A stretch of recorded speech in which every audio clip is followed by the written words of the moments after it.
Les dossiers prioritaires se concentrent sur les 3 axes principaux de l'agglomération, c'est-à-dire la protection des plans des biens et des personnes, avec la mise en place du PAPI 3, avec notamment le chantier du tunnelier devant l'armée et à proximité du pont de la SNCF route d'Uzès.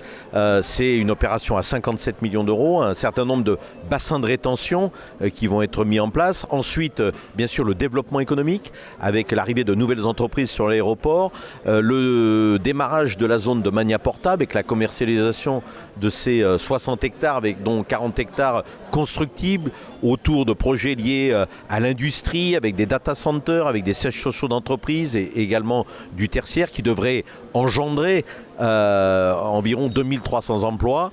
Et puis également le transport avec la mise en place, bien sûr on continue la qualité de service sur les transports, sur la mise en place d'un service à la demande sur l'Esgardeninck, un service dédié également à nos étudiants sur des heures tardives le jeudi et le dimanche. Voilà, je crois qu'il y a un travail qui continue, la mise en place également d'une nouvelle collecte des ordures ménagères avec des nouvelles fréquences, de nouveaux services sur les encombrants. Tout un tas de domaines qui relèvent de la compétence de l'agglomération. Je pourrais parler également de la station de pompage sur l'avenue de Maréchal-Juin qui va permettre d'alimenter en eau près de 30 000 foyers.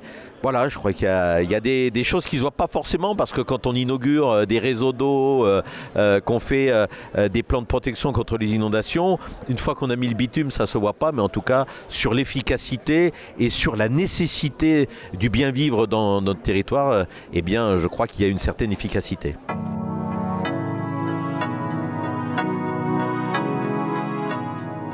Vous savez, quand on a la malchance d'avoir un territoire où le taux de chômage est à 2 chiffres, la création d'emplois, la création de richesses est une nécessité. Donc on travaille bien sûr sur le hub européen de sécurité civile. Des entreprises vont venir s'installer. D'ailleurs vendredi, on va faire une annonce vendredi prochain sur une entreprise qui vient s'installer sur le territoire de l'aéroport.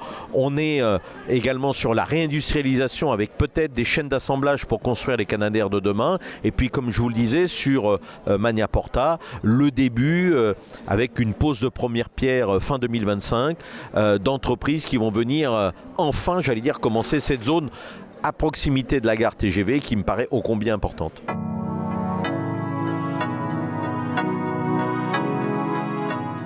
Plus de 30 000 passagers en juillet, 32 000 en août. Ça faisait 20 ans qu'on n'avait pas vu de telles fréquences, avec de très bons scores enregistrés sur notamment Dublin, Édimbourg et Porto, avec une clientèle entrante, ce qui est important pour nous. C'est-à-dire des touristes qui viennent ici, sur notre territoire, consommer pour le tourisme.